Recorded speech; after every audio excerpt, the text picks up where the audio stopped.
Welcome to SportsBeat KC, the Kansas City Star's daily sports podcast. It is Thursday, April 29th, and I'm Blair Kirchhoff. On today's show, soccer beat writer Shaun Goodwin and Trost from Sports Radio 810 talk goals on the pitch, starting with Gianluca Busio's beautiful goal for Sporting Kansas City in last weekend's 1-1 draw with Orlando City. Sporting visits Real Salt Lake on Saturday afternoon, and we preview that game as well. After a break, we spend some time talking about the significance of Christian Pulisic's goal earlier this week. Pulisic, of course, is the 22-year-old American who plays for Chelsea, and his goal was his team's lone score in a 1-1 draw with Real Madrid. Biggest goal by an American in a European competition? We talk about it. Also, next for KC NWSL, a second straight home opener. We'll explain. So let's get started with Trost and Shaun Goodwin. So, Twizzlers, Allie, huh? My favorite candy. I get a lot of pushback from people on the internet about this, but I love Twizzlers, think they're the best, and I'm considered weird for it, and that's okay. Yeah, I am judging you a little bit, Ali. Twizzlers, it's nice, but I don't know. Well, they're delicious. Nice enough to display and to show us. Nothing wrong with a good Twizzler every once in a while. I'm with you. I'm with you on that. So, okay, got a lot of soccer to talk about, and we've got games coming up. We have games in the rearview mirror. Interesting stuff. So let's start with Sporting Kansas City's 1-1 draw with Orlando City last week, and I think I mentioned this a week ago, and I will mention it every time we talk about a 1-1 draw.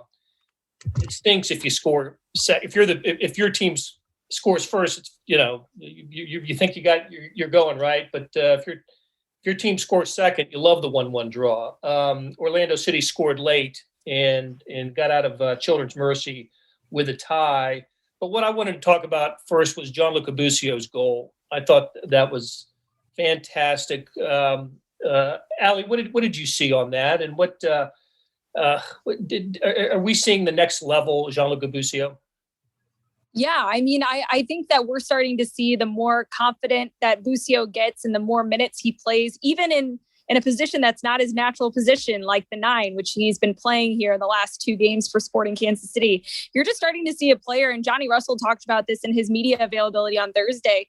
The confidence that this kid has, it kind of came up in preseason. He came in really prepared. He wanted to wear the 10, and now he's showing that on the field. He's just such a quality player. And that goal was just world class. I mean, the quick adjustments, the noticing that he had the opportunity to catch Orlando's keeper kind of out of position there, just so slightly to sneak it in at that near post was just fantastic. And a beautiful setup too from Daniel Shallowy, who, looked up, saw that Busio was the best option, the best scoring option for the pass instead of just trying to slot it across the middle. And that goal just started with pressure being put on by Busio and Shallowy. You force a bad pass from the keeper and then put the pressure on, pick it up, and then create an opportunity for your team. And that goal just, I mean, for me, said it was world class. I think that's the best way to describe it. It was just a goal that you don't see a lot of young players in the league score. That's a goal scorer's goal, and it was just fantastic the way that he was able to put that one away. And in a big moment, it was a big goal for Sporting Kansas City. Like you said, it was a 1-1 draw. They did score first, which it is unfortunate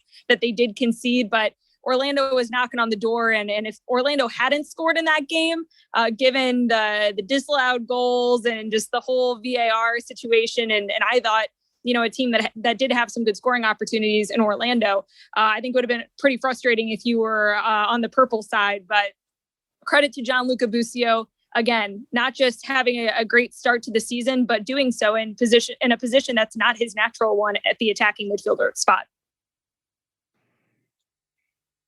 What's his best position? So naturally he's the 10, but he plays in the attacking midfield spot. But we saw him last season at the 6, playing the defensive mid role in place of Ilie Sanchez. And now this season, we've seen him mostly at the 9, playing in place of Alan Pulido. So he's looked good anywhere that he's been moved around. And, that just speaks to his quality and his ability to adapt and adjust and just step up where he's needed. But yeah, I'd like to see, and it will depend on when this team starts getting healthy and they have their full complement of players. I'd like to see Busio in his natural position, surrounded by the team's preferred, I think, starting midfield, which we haven't gotten a chance to see yet. Mm-hmm. Yeah, before we jump on, Ali, I am going to, I guess, jump on your back there, what you were saying with Busio. I feel like it's deja vu. It's just every single time he plays, I feel like we're just talking about how well he played, right? But about that best position side, yeah. I remember we were talking on this pod last week. We were talking about Busio in the 9. I was like, yeah, he looked good. His holds up play could have done some work, but it was passable, it was acceptable, and then he moves back into midfield and he was great. And I think I was saying this to you on 8-10 on Saturday as well, Ali. It's like he came out a week apart and he made that number 9. It looks like he was a natural. He was making good runs in behind. His hold-up play was a lot better. Obviously, got world-class goal. And Johnny Russell was saying earlier today, you can play him at 6, at 8, at 10, on the wing, at 9. He's an 18-year-old kid. He's barely out of high school. And he plays anywhere. So, yeah, you're correct. Number 10 is his correct position. And last week, I did feel that him in the 9 was wasted potential just because he's so much better in midfield. And I still think that's the case. But you give the kid 1 or 2 weeks to practice a position, and he looks like he's played there for half a decade. It's unreal. Ali, you mentioned it. Shalloway had the assist on that. I'm so happy to see him do what he's been doing here for a couple. But both goals that were so they've got 3 goals this year. One was a penalty kick. Shalloway, though, on the scored one and assisted on another. It's really gratifying to see him step up, and hopefully this continues for him. Yeah, absolutely, and. I mean, Daniel Shalloway is by far the happiest about the current situation and the start to the season, but all of his teammates feel the exact same way. Johnny Russell, I asked him about the front line right now, because you've got Shalloway who's playing because Johnny's not 90 minutes fit. And you've got Busio, like we've talked about, at the 9 playing and starting there because Alan Polito's not 90 minutes fit. And they've been able to, through 2 games, collect 4 points. And, those aren't the only positions that are lacking in depth or don't maybe have their preferred players available. And Johnny just, was so happy to see Daniel, who, by the way, back in 2018, those two were in stride with one another to lead the team in scoring. It was a fantastic season for the two of them. And then, of course, Shalloway struggled for 19 and 20. But, to see him back, I had a chance to catch up with him at Media Day, just kind of chit-chatting back and forth. And really, he said that going home to Hungary and the whole country being shut down due to the coronavirus pandemic, there was nothing else to do but work out and get ready. So he just really spent a lot of that time, not that he wouldn't have been focused or doing, some of those same things, but I think when it's the only thing for you to do and you're kind of really forced to just turn inward and focus on the only things in front of you, which for him were just getting back to the States and getting back to, training and preseason starting. And, it's made I think for him, a world of a difference.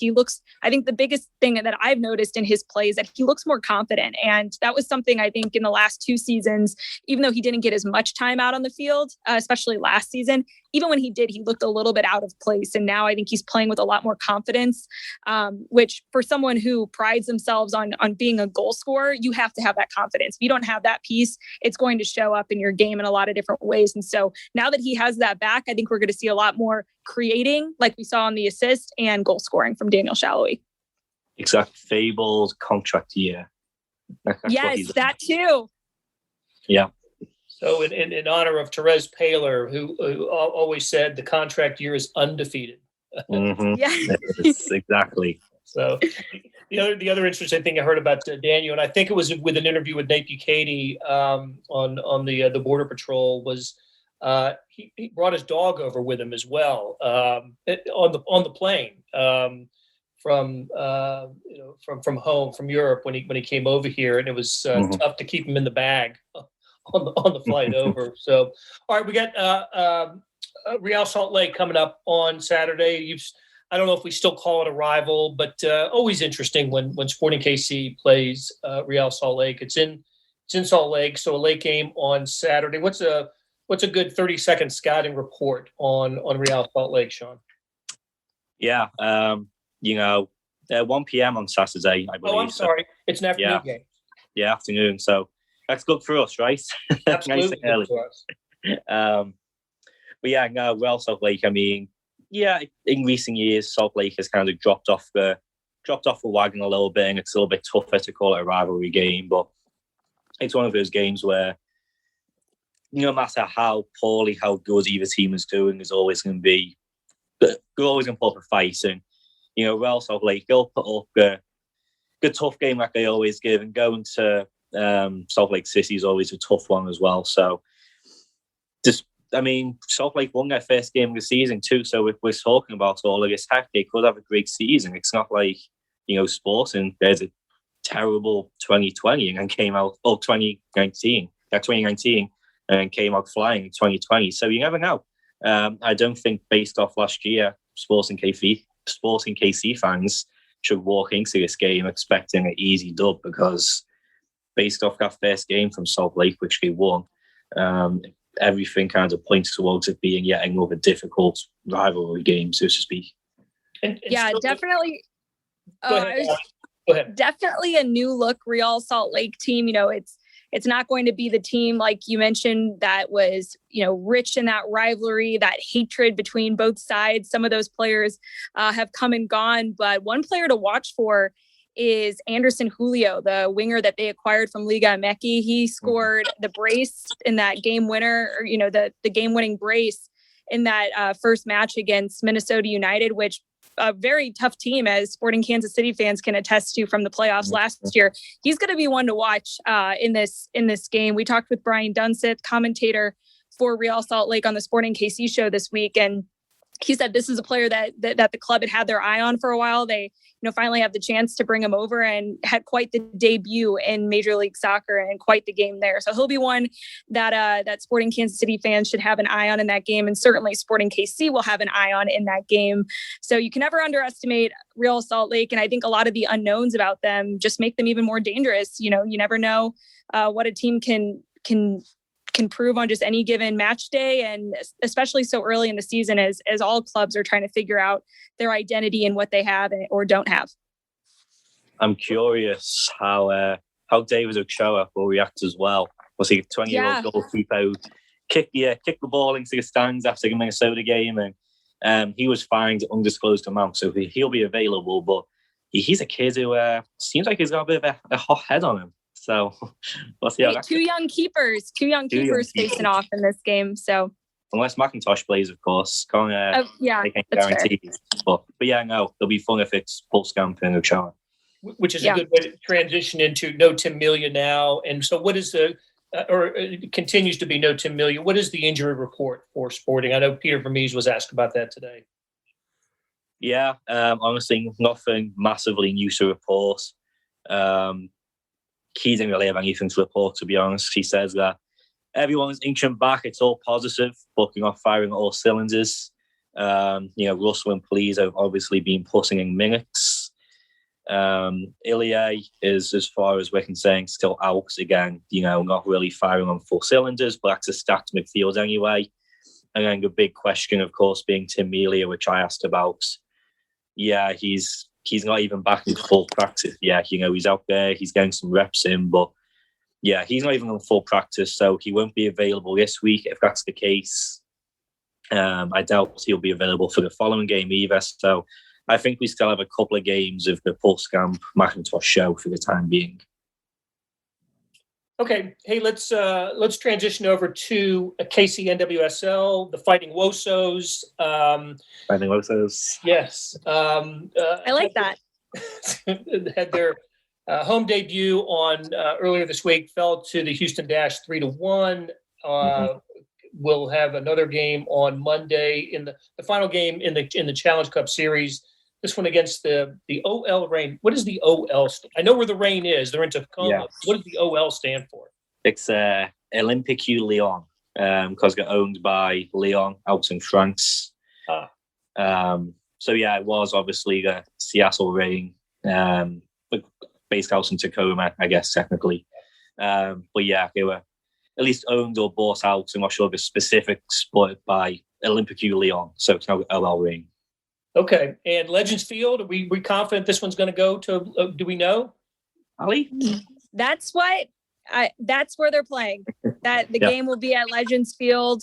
Of course, some construction delays caused them to have to change course and play at Children's Mercy Park in that game against the Dash. But everything is, at least what I've heard, on track, and fans will be out at the Field of Legends on May 3rd for the second home opener at the actual home field.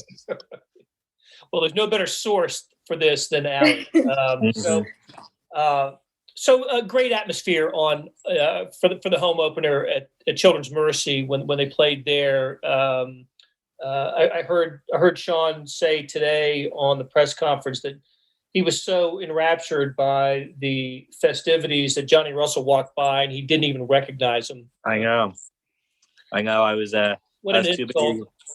too busy listening to a video I took of Amy Rodriguez after the game. So I'm standing there, phone to my ear, kind of looking down, and I noticed like shadows walk past me, and I didn't think anything of it.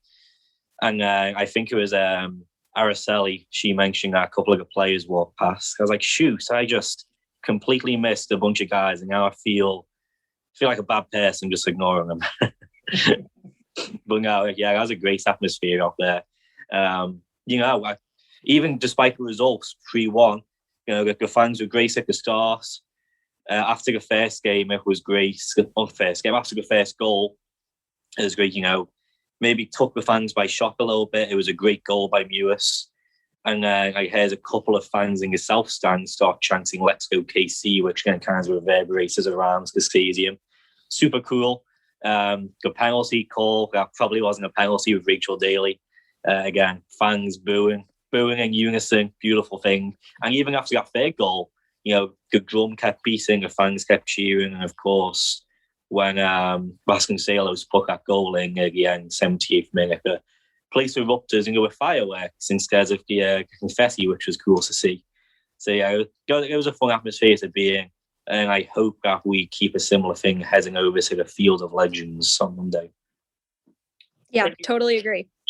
Brittany Matthews was there, and her husband, what is his? I can't remember. Her boyfriend, the boyfriend, I can't remember his name. Paddy, someone. Yeah, Paddy. Yeah. So that was cool to have Patrick Mahomes out there, and we'll hopefully see him at other games this year with Brittany Matthews, part of the ownership group for the team. So, okay, guys, let's take a break here. I've got some other topics I wanted to cover with you when we come back. Hey, it's Blair. We have a special subscription offer for SportsBeat KC listeners, unlimited digital access to the Kansas City Star's award-winning sports coverage. Sign up now for 1 year of Sports Pass for access to all the sports news, features, and columns presented on the kansascity.com site, and it's only $30. That's a 40% savings off our regular rate. Your subscription will automatically renew after the initial term at $50 unless you tell us to cancel. Your subscription helps support the sports coverage of kansascity.com and the Kansas City Star, and that support has never been more important. Please visit kansascity.com/SportsBeatKC offer to get this special offer. And as always, thanks for listening. And we are back with Ali Trost and Shaun Goodwin talking soccer in Kansas City. And since the last time we chatted, a couple of developments. The first one involves an announcement that the Gold Cup is returning to Children's Mercy Park. Do we have the dates on that, Shaun? Is it early July? It's early July through August, so it'll be sometime during that month. I believe July 1 was what I saw, but I know it's the first week of July.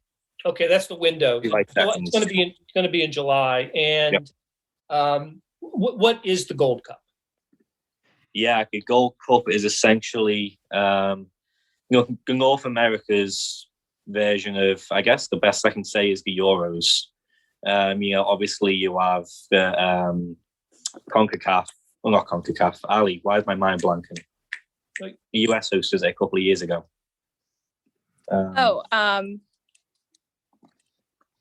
get it. We'll figure it out. We'll figure it out.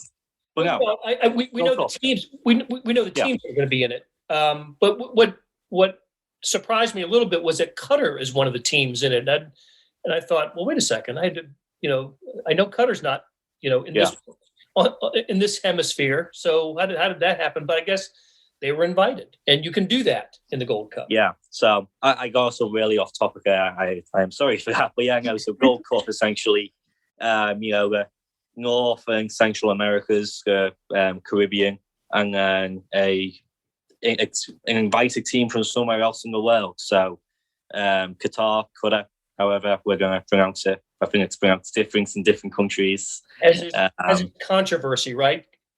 Yeah, big controversy around the World Cup with that. Controversy. But but yeah, no. So yeah, it's it's hosted every couple of years.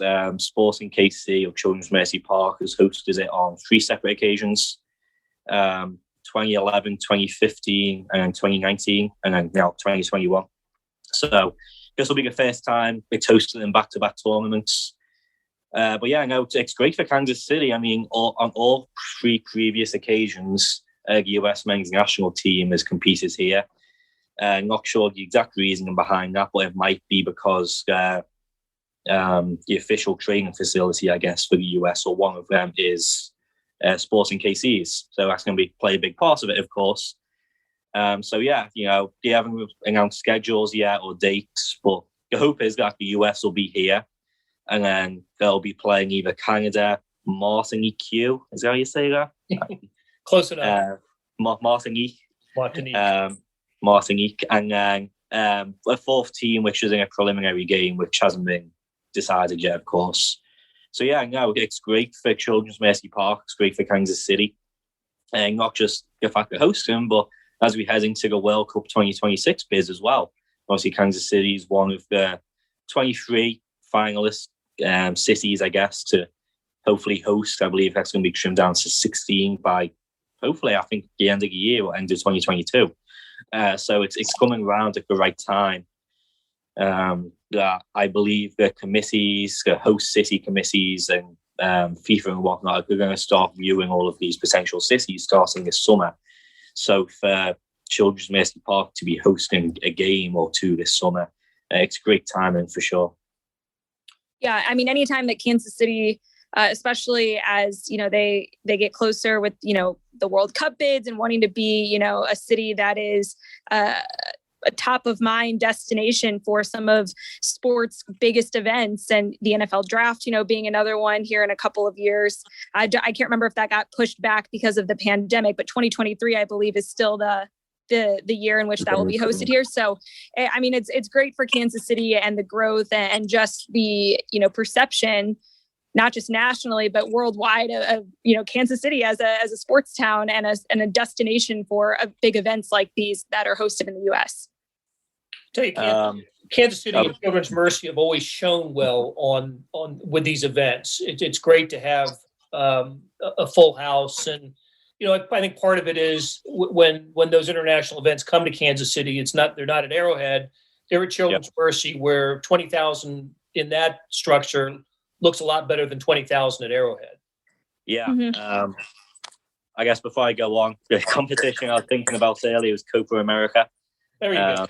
Okay. So, yeah. I kind of thought that's where you were going, but I honestly had missed the beginning of what you had said, so then I stayed quiet.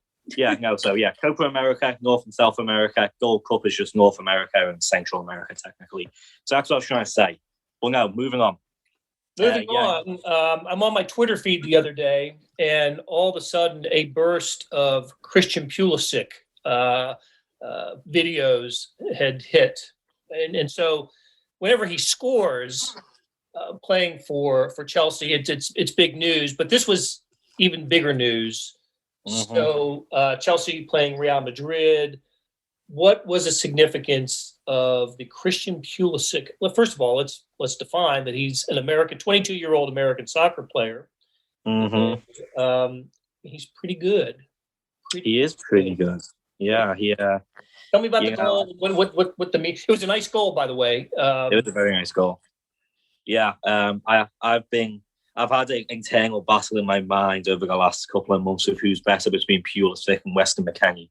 Play different positions, so it's hard to judge. But I mean, at the very least, Christian Pulisic is a top 2 US player right now, and so he's finally got back into the Chelsea squad after they got a new head coach, and he's done really well for himself since getting back into that squad. And so Chelsea versus Real Madrid, Champions League semi-final. It should have been Chelsea versus Liverpool, but that's okay. I will try and get past that point. But no, so it was in Madrid. Obviously, Champions League, like what MLS used to do, has the away goals rule. So game finishes 1-1. But Pulisic opens the scoring with a beautifully composed finish, to be honest. The ball sent over the top to him. He could have controlled it and just took a shot right away at Thibaut Courtois. But he controlled it. He kind of came away from goal, cut it away from Courtois and shot right between 2 Real Madrid defenders. So right off the back, that was a beautiful goal. And a lot of people have been saying, and I think I have to agree, that it might be the most important goal that a US international scored at a club level across the board, the height of what it is. I heard some people saying Clint Dempsey for Fulham against Juventus in the Europa League back in 2010. They're definitely up there, but at the end of the day, it was a quarter-final. It was in the Europa League, which is a step below the Champions League. And it was a big winner for Fulham to beat Juventus. I mean, that shouldn't even exist in this universe. So credit where credit's due to Dempsey, but with Pulisic here, it's a Champions League semi-final. It's a very crucial away goal against a very good Real Madrid team. So I think the significance of what it was, I think it might be the biggest goal to date that a US international has scored. Well, and I mean, it does rank just in terms of the fact that stuff like this doesn't happen every day for US players playing overseas. He was the first US male to score in a Champions League semi, and also the first US international, so men's or women's, to score in any competition against Real Madrid. So, I mean, a massive goal, massive, just moment. And to think that player is part of the future of the US men's national team is just pretty mind-boggling, I think, for a lot of US soccer fans. So it was fantastic and so exciting. I mean, there's so much excitement surrounding Christian Pulisic. I know a ton of fans of Chelsea who have simply just become fans because of him playing there, as recent fans being developed out of that. So it's great for US soccer. It's great for the game, and just I'm excited to see what the future holds. I mean, Weston McKennie, like you mentioned, Shaun, is just another name of quite a few young US stars who are killing it, playing at some of the world's best clubs. Mm-hmm. Well, and it also potentially speaks well for the United States national team when we see some international competition. So it was neat to see. And the fact that I believe it happened during the day. So there was a lot of, it got a lot of social media buzz in this country that is cool. So UPM kickoffs. All right, guys, terrific conversation as always. Really enjoyed it. Hey, Allie, what do you got coming up this weekend on 8/10? Yeah, so, well, number one, a lot of NFL draft stuff, considering the Chiefs are going to have more of their excitement and, interest, I guess, from a fan perspective with their picks later on in the draft, not picking in the first round. So Friday, Saturday, you can hear me from 9 to 11 a.m. I will also have a game preview for KC NWSL coming out. I will, of course, be on the Sporting Real Salt Lake post-game show, which will be on ESPN Kansas City. You can also listen to the game live there as well. That's 1510 AM, 94.5 FM. So I'll be doing a lot of football, American football, and football, the world sport of football. So a lot of stuff this weekend. It'll be a busy Saturday, but I'm looking forward to it. And you can read Shaun Goodwin stuff in the Kansas City Star and on kansascity.com. Shaun, Allie, great catching up with you, and we will do it again soon. Always. Sounds good. Yes. That'll do it for today. Thanks to our SportsBeat KC production staff of Derek Donovan, Beth Welsh, Monty Davis, Jeff Rosen, Chris Thickett, and Savannah Smith. Tip of the cap to Allie Trost and Shaun Goodwin for stopping by and talking soccer. Links to Shaun's stories can be found in the show notes and on kansascity.com. Hey, we have another deal for you. You can subscribe to Sports Pass for 99 cents a month. That's right, 99 pennies a month. Sports Pass is the online version of the Star sports section. You get all the stories that appear in the print editions of the Star, plus many more stories that appear only on the website. After 3 months, it auto-renews at $5.99 a month unless you cancel, and it's always a great time to subscribe. The Royals are still leading the AL Central. Local colleges are always making news. We think KU is going to name a football coach here in the next day or two. And of course, it's never not Chiefs season. The NFL draft is here. So how do you get this deal? You go to kansascity.com/sportspass2020. That's kansascity.com/sportspass2020. You want more than just sports coverage? Check out the entire Kansas City Star product. Sports news, features, commentary, and analysis, the whole thing. You get all the stories written by my talented colleagues, plus additional national news, sports, and business coverage with the e-edition. The details for all of these deals can be found at account.kansascity.com/subscribe. And if you're having trouble hunting down any of those offers, just send me an email, bkirkhoff@kcstar.com, and I'll get you to the right place. So whether it's the Sports Pass or the full subscription, you're getting and supporting the best sports and news coverage in Kansas City and helping us produce programs like SportsBeat KC. Thanks for listening, and we'll be back on Friday with another episode.